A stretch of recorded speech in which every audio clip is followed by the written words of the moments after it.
Ikaw bilang kabataan, alin sa mga sumusunod ang maaari mong higit na gawin upang maiwasan ang mga digmaan o mga paglalaban-laban ng mga bansa? A. Makipag-ugnayan sa ahensya ng ibang bansa ukol sa masamang epekto dulot ng digmaan. B. Hindi ako tatangkilik o bibili ng kahit anong produkto at serbisyo ng mga dayuhan. C. Aapila sa Malacanang at ipapaliwanag lahat ng maaaring maging dulot ng digmaan. D. Gagamitin ko ang social media upang ipabatid ang masamang epekto ng digmaan.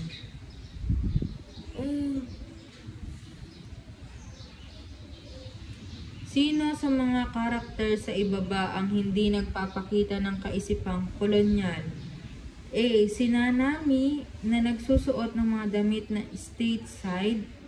B. Si Maymay na gumagamit ng mga sabon at skincare ng Korea. C. Si Todo na tumatangkilik sa mga produktong lokal na gawa ng mga katutubo. D. Si Eugene na mahilig mamili at mangolekta ng mga sapatos na Nike, Adidas, Converse at iba pa. Yung namimiling lokal. Bakit itinatag ang pamahalaang militar ng mga Amerikano sa Pilipinas?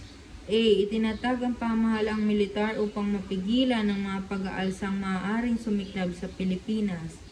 B. Itinatag ang pamahalaang militar upang hindi mapigilan ang mga pag-aalsang maaaring sumiklab sa Pilipinas. C. Itinatag ang pamahalaang militar upang maging magulo ang bansa. D. Itinatag ang pamahalaang militar upang mahikayat ang mga Pilipinos na umalis sa Pilipinas. Yung...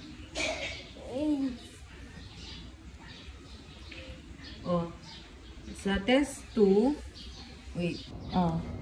dito na tayo sa test 4, the last part for mathematics. Percentage, base, and rate. So, paano nga ba to? Meron tayong mga given formula to get the percentage, base, and rate. Okay? So, number 1. Sabi dito, what is 20% of 300? Ano yung hinahanap natin dito niyan? Yung Rate. rate ba? Ay, percentage. Okay, yung percentage yung hinahanap. Therefore, excuse me. Yung formula nun.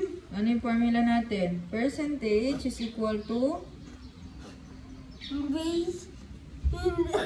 times Rate. multiply by the rate. So,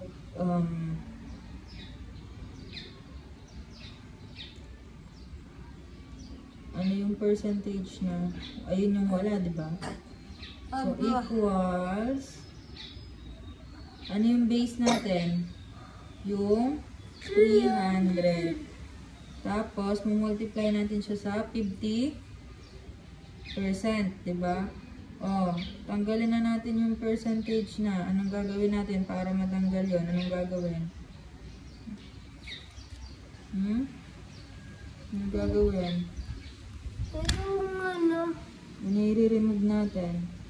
yung percent. Anong gagawin natin? Yung percentage na tatanggalin. Anong gagawin natin? Ba't 50? 24% ang pala. 24. Ano? Hanapin natin yung 24 na 300. 24%. Therefore, yung decimal niya, di ba? Gagawin natin yung decimal bago natin makompute. Move natin yung decimal point into ilan? Ilan?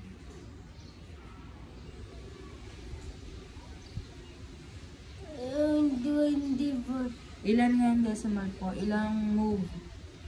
Para makuha natin yung decimal point. Ilan? 2. Okay.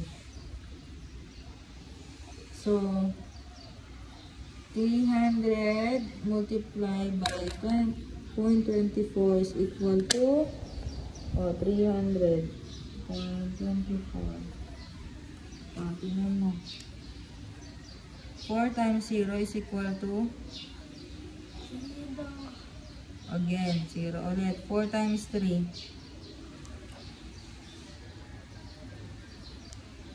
12. Next, 2 times 0 is 0, di ba? Ganun din sa 0 ulit. 2 times 3. 3. Okay.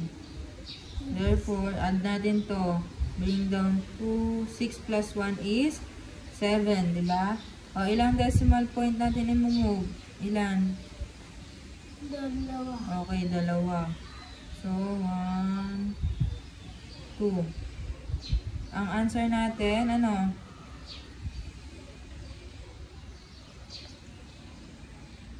Ano? 1:2. Ha? Anong 1 is to 2? 7 ito. 7:2. Anong 7 is to 2?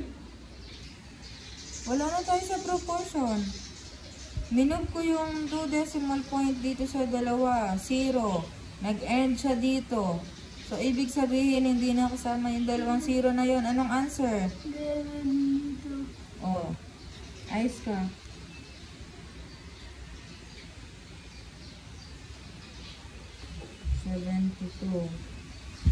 Therefore, the answer is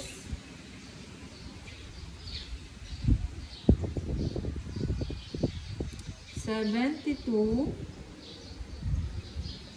is 24% of 300. Okay? Gets? Apa. Number 2. Oh, ano sa tingin mo yung hinahanap dito? 25% of what number is 12?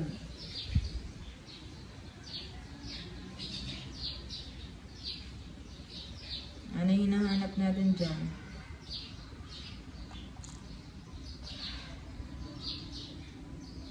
Ano yung hinahanap natin?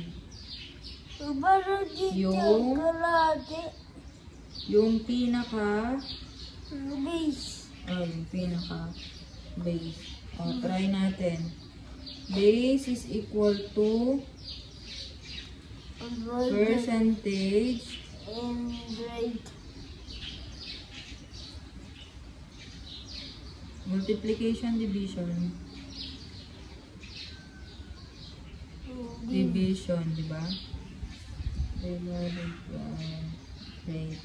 So, bigay natin yung given. Ano yung given? Ano yung percentage niya? Ay, ano yung percentage niya? Yung 12. Divide saan? Ano yung rate?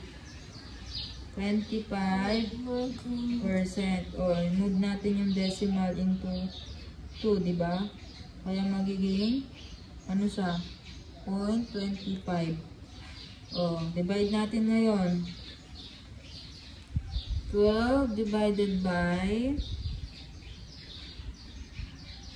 ano?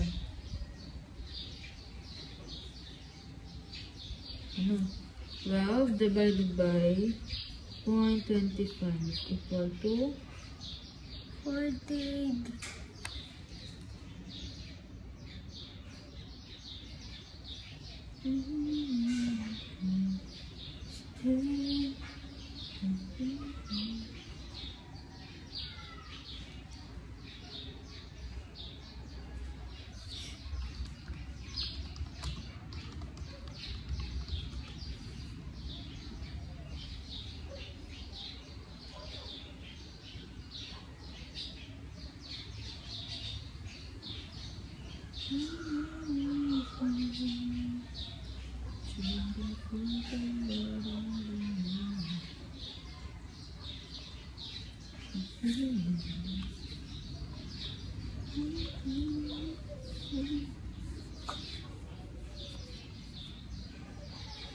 Next.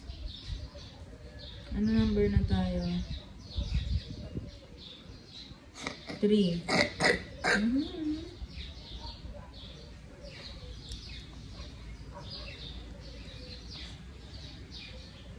Kaya hinanap dyan. Right. 100% of Ay. 110 is what number? So, meron tayong rate and meron tayong base, di ba? Ano yung hinanap natin? Percentage, di ba? Kaya, base multiply sa rate. So, anong given natin? 110 times ilang percent? 100? Oh, 100%. Move natin yung decimal. Ay, yung percent niya. Ilan? Sa dalawa. So, it means 1 na lang siya ngayon. Kasi natanggal na yung dalawa ng 0. Naintindihan? So, 110 times 1 is equal to 110.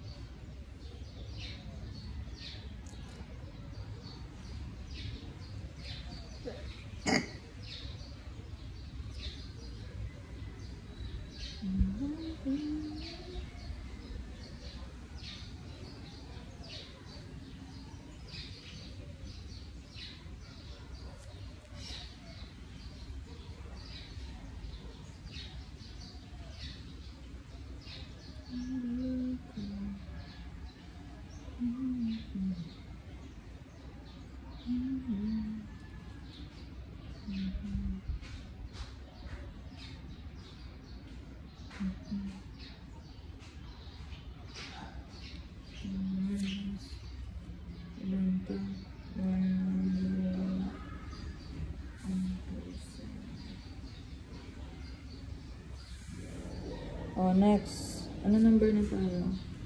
4. 4. What percent of 56 is 14? Oh, ano yung nahanap natin ngayon? Right. Yung rate. Kaya, ang formula natin ay rate is equal to percentage divided by the base. Alright. Ano given as a percentage? Ano given? Yung 14, di ba? Divided by 56. O, ngayon.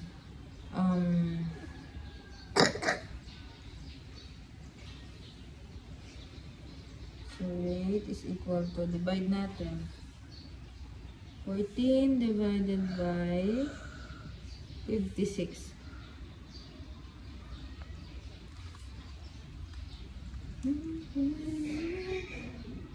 Point 25. It means 25. Ilang percent? 25%. Okay, number 5. 150 is what percent of 70? Ano hinahanap ulit? Yung rate. Kaya rate is equal to percentage divided by the base. Rate is equal to, ano yung percentage natin na given? Yung 150. yung 150 divided by the 750. Kaya rate is equal to 150 divided by 750 is equal to ilan? 0.2. Oh, sa ano tawag dito? Sa percent, anong ano natin siya? Ilang percent yun? 2%. Na? 2%. Sure? 2 lang ba? Kasi diba tingnan mo? 0.2. Magmumove tayo ng dalawang decimal. 1, 2. O, ilan yun? Ilan? Ganun. 20%. Gets? Opo. Oh, dito na tayo sa test 3. Test 3. Find the missing term. Number 1. Meron tayong 7 n equals 9/18. Anong una natin gagawin? Pa-cross? Multiplication. So, n ay 9. Ano? 9n. Or eto muna. 7 times 18. 7 times 18. Skip counting by 7. 7, 18. Uy! 7. Ayos ko.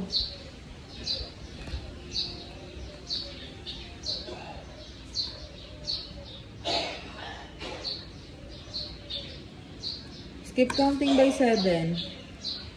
7, 14, 21, 24, Ha? 20? 8, 35,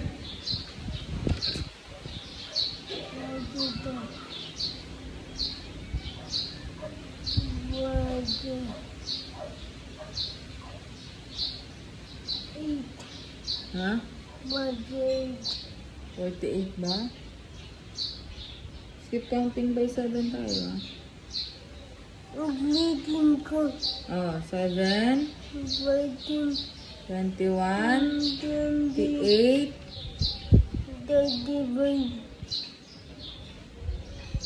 42, 49, oh, isa pa. 56, Oh, 56. 7 times 1 is equal to 7 plus 5. 1 plus 5, 6,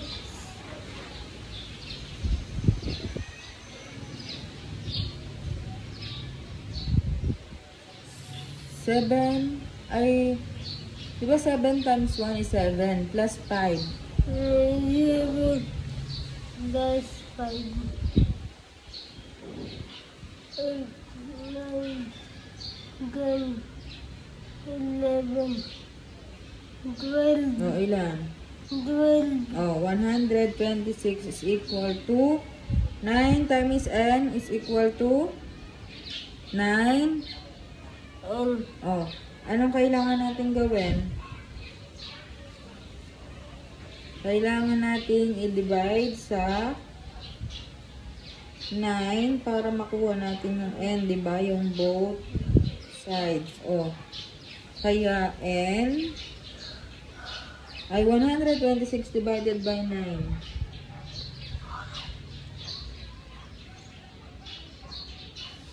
Skip counting by 9. Pwede ba? Kaya ba?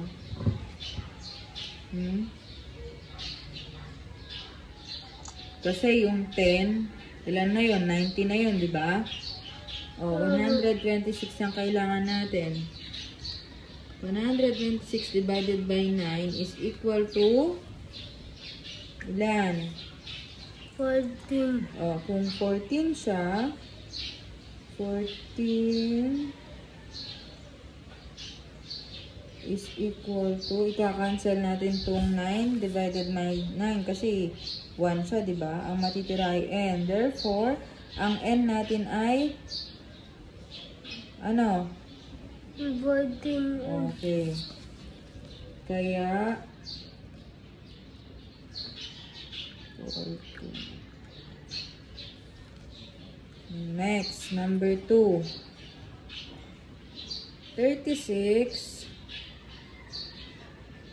over 45 is equal to n over 15. Oh, 36 times 15. 6 times 5.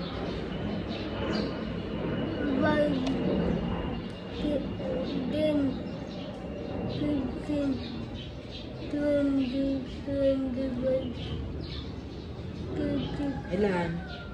30, Oh, 5 times 3.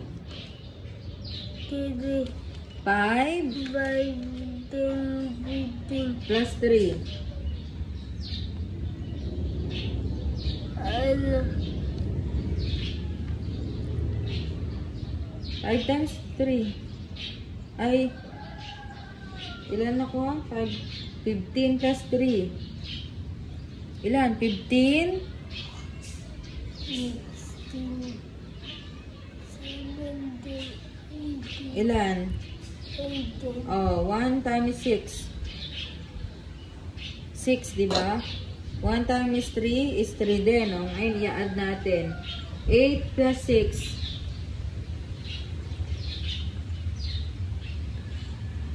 8. 9, 10, 11, 12, 13, 14, Ilan? 14, 3 plus 1. 6, Uy, 3 plus 1. 4, Plus 1. 5, Oh.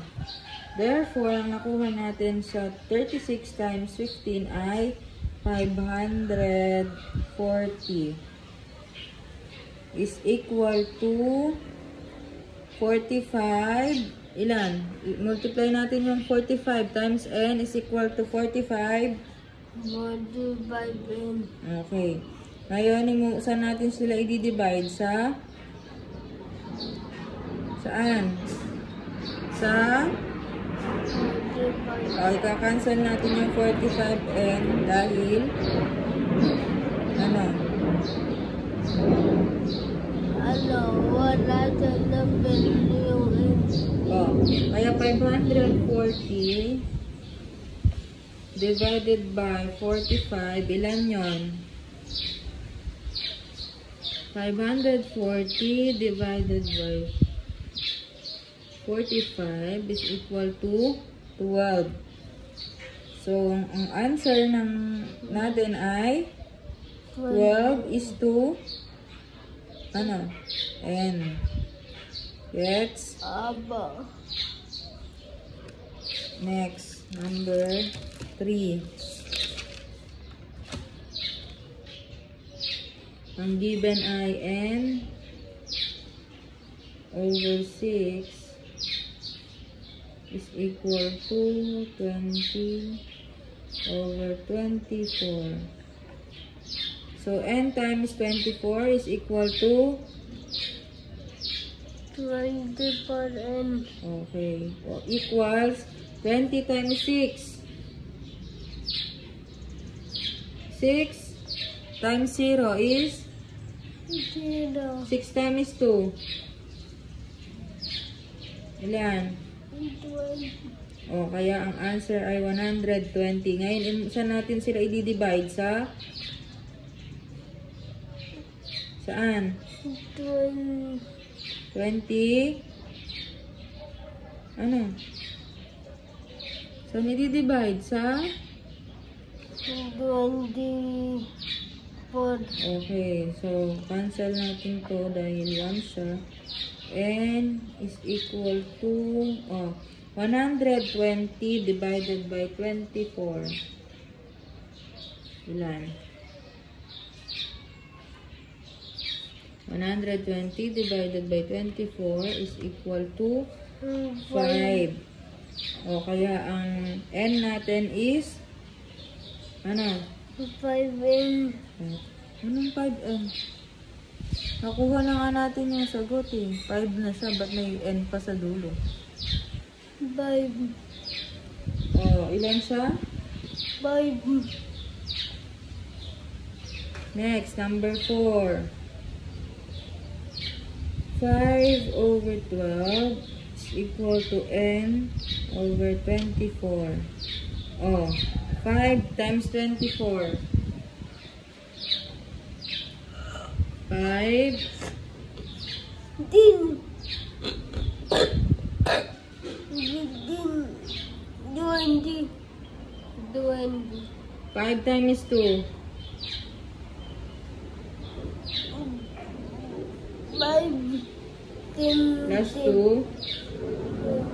Ha? 12, Oh, 120 is equal to 12 times n.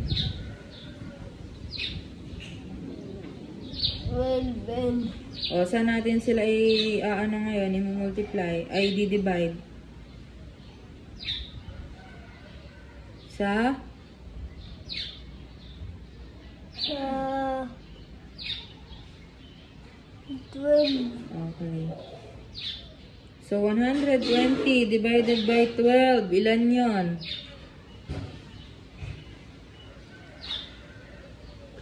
From, ano nandudun na yung sagot, oh?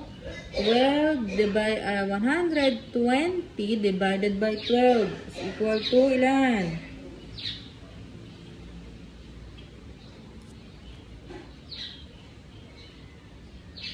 $120 na yun. 120 divided by 12 is equal to, 10, therefore, ang n ay ilan? 10,